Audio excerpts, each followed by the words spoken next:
Dit is volbring. Jesus se uitroep in sy sterwensoomblik. Die vraag is, wat is volbring? Hy roep dit uit na God, na ons, vir homself. In die eindoomblikke aan die kruis. En dit het 'n tema geword van baie preke en ook slagspreuke. Nou gewoonlik fokus hierdie preke op die regstegniese of juridiese aspekte van die kruis of soendood van Jesus Christus. En dit lei en kan lei tot baie dwaling, halwe waarhede, mistastings, valse leerstellings met valse verwagtings wat by mense geskep word. En dit kan eindig in sy woorde, ek het julle nooit geken nie. Gaan weg van my, julle vervloektes. Die preke en die slagspreuke klink dan so: vryspraak. Ons begin by die wenstreep. Ons begin aan die einde, by dit is volbring. Glo net, jou skuld is klaar betaal, alles is afgehandel, jy's nou 'n kind van God, jy's gered, jy gaan hemel toe. Dit lei na mistassings en dwalings.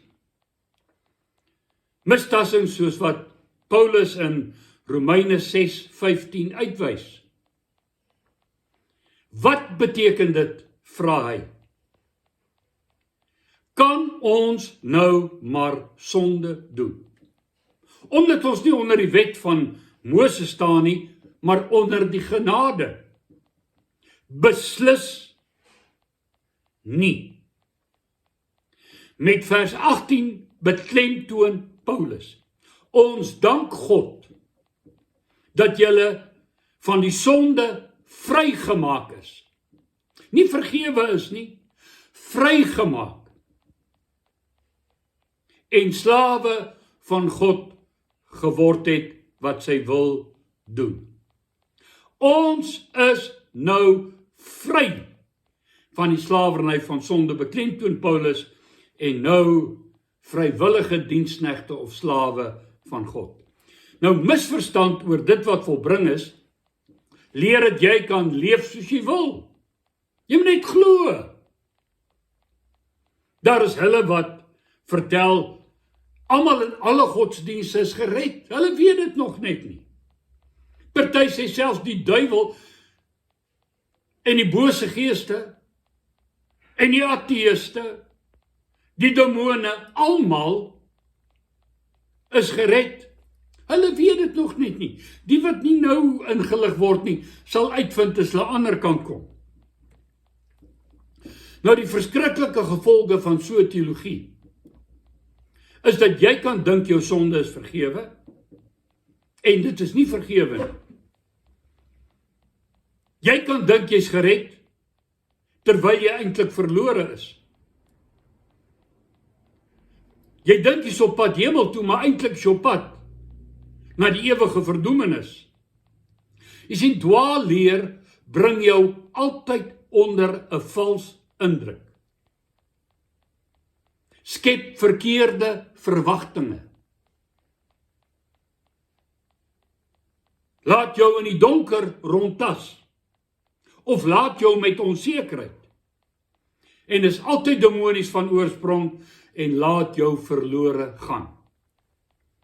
Dit bevat gewoonlik elemente van waarheid. Maar dit vermy die noodsaaklike komponente wat die volle pakket en die volle waarheid na vore bring en alles laat funksioneer en die juridiese in die praktyk laat realiseer. Elemente van waarheid bevat dit altyd wel.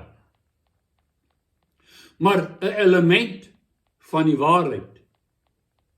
Is nie die waarheid wat jy kan ken, wat jou vrymaak nie. Dit los jou in gebondenheid.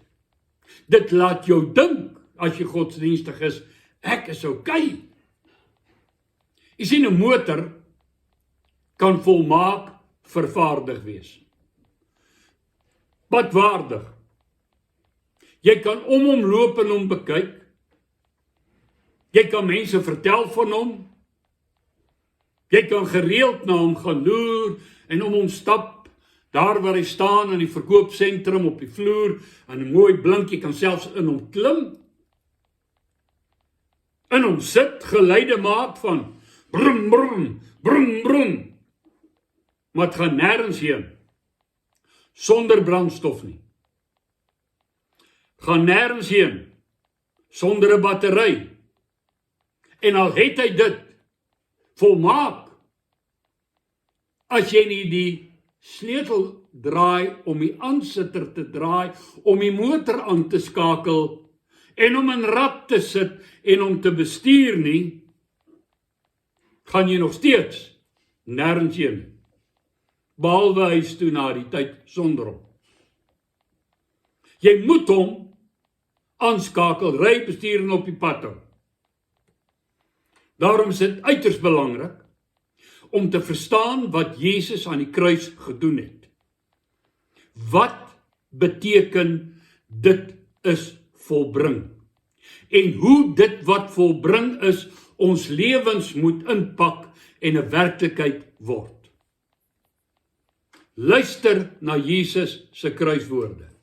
Matteus 27:50 en 51 sê vir ons: Daarop het Jesus weer met 'n groot stem geroep en die Gees gegee. En kyk, die voorhangsel van die tempel het in twee geskeur van bo na onder. Dit staan in Johannes 19 vers 30 wat Jesus gesê het toe hy sterf en die voorhangsel van bo na onder skeur. En dit lees so: Toe Jesus die asyn geneem het, sê hy, dit is volbring. Hy het sy hoof gebuig en die Gees gegee. En as jy nou die twee tekste saamvoeg, dan klink dit seker so min of meer so. Daarom het hy met 'n groot stem uitgeroep, dit is volbring, sy hoof gebuig, die Gees gegee, en kyk, die voorhangsel van die tempel het van bo na onder geskeur. Nou dit is volbring, beteken, die weg is gebaan. Die pad is oopgemaak van bo na onder. Die pad is oopgemaak, die weg is 'n baan om vergifnis te kry, om wedergebore te kan word, om verlos te word uit die mag van sonde, om bevry te word van slawerny of sonde slawerny, om oorwinning oor ons sonde te verkry, om heilig te kan leef, om God te kan behaag, deurdat ons die Heilige Gees ontvang en sy wet in ons hart geskryf word, en hy in ons werk om te wil en te werk na sy welbehaag. Dit is volbring beteken. Ons kan nou met God versoen word. Ons kan nou ware geestelike lewe en oorwinning by die genade troon ontvang as gevolg van wat Jesus gedoen het. Ons kan God persoonlik deur die Heilige Gees leer ken as ons redder, verlosser, saligmaker en Vader. Ons kan tot God nader om gehelp te word vanweë Jesus Christus. Die verreëse Jesus, sê die skrif vir ons, het die hemele deurgegaan, voor God gaan staan, as hoëpriester vir ons, sy bloed as die finale volmaakte offer aangebied, en daarom is die pad vir ons geopen. En hy's daar, wanneer ons sou toetree na die genadetroon in die allerheiligste, deur die voorhangsel heen, dit is sy bloed, sy liggaam, sy vlees, sê Hebreërs vir ons. Dan is hy daar en hy bid en hy tree vir ons op as advokaat. En alles wat in die tabernakel simbolies, ritualisties plaasgevind het, kan ons nou lewend in ons gees begin ervaar en beleef. Dit is volbring beteken egter nie, jy's outomaties daar nie. Beteken nie jy's outomaties gered, vergewe, verlos en heilig nie. Dit beteken nie as jy gedoop is, of aangeneem is, of kerk toe gaan, of in 'n kerk behoort, of die Sabbat onderhou en tiende gee, al die wonderlike goed wat mense doen, dat jy outomaties daar is nie. Die feit dat jy nagmaal gebruik beteken nie jy is outomaties daar nie. Dit beteken nie jy is met God versoen nie, maar dit beteken die prys vir versoening is betaal en die weg is gebaan. Dit beteken nie eers dat as jy die geloofsbelijdenis opsê, saam sing in die kerk, saam nagmaal gebruik, die hele rituele proses van die kerk deurgaan, dat jy gered is en vergewe is. Ek ken 'n paar ateïste. Ek het al saam met hulle in 'n kerk gesit. Baie bekend van hulle is bekende persone in Suid-Afrika gewees. Jonger mense sal hulle nie meer ken, waarskynlik. By die werk en die praktyk, uitgesproke anti-God. Laster God.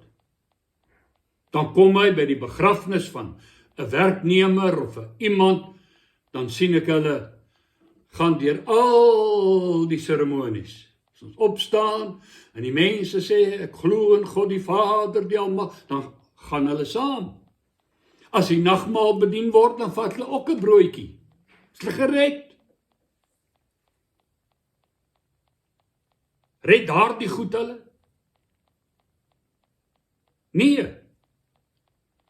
Beteken nie jy is met God versoen as jy die goed doen nie. Dit beteken, dit is volbring beteken die pad is oopgemaak vir jou om by God uit te kom. Die weg is gebaan. Luister na Paulus in 2 Korintiërs 5. Vers 19, naamlik, dat God in Christus die wêreld met homself versoen het, deur hulle die misdade nie toe te reken nie. Klink wonderlik. Kerkmense hou baie graag op lees net daar, of dan ten minste die volgende sinsnede ook. En die woord van versoening aan ons toevertrou. Hou net aan lees.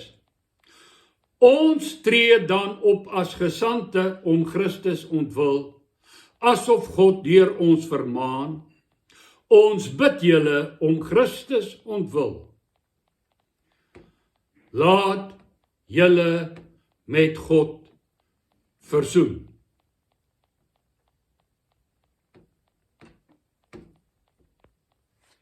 Dit is volbring.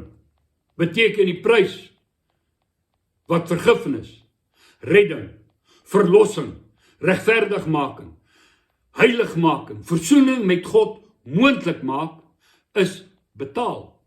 Maar ek en jy moet persoonlik toetree tot die proses, wat duidelik vir sinnebeeld word deur die rituele wat by die tempel gegeld het. Ons moet self gaan. As ek nie toetree nie, en as jy nie toetree nie, beteken dit is volbring bloot, die pad is gemaak. Maar ek en jy is nou op die pad. Vergifnis is beskikbaar, maar ons is nie vergewe nie. Verlossing is beskikbaar, maar ons is nie verlos nie.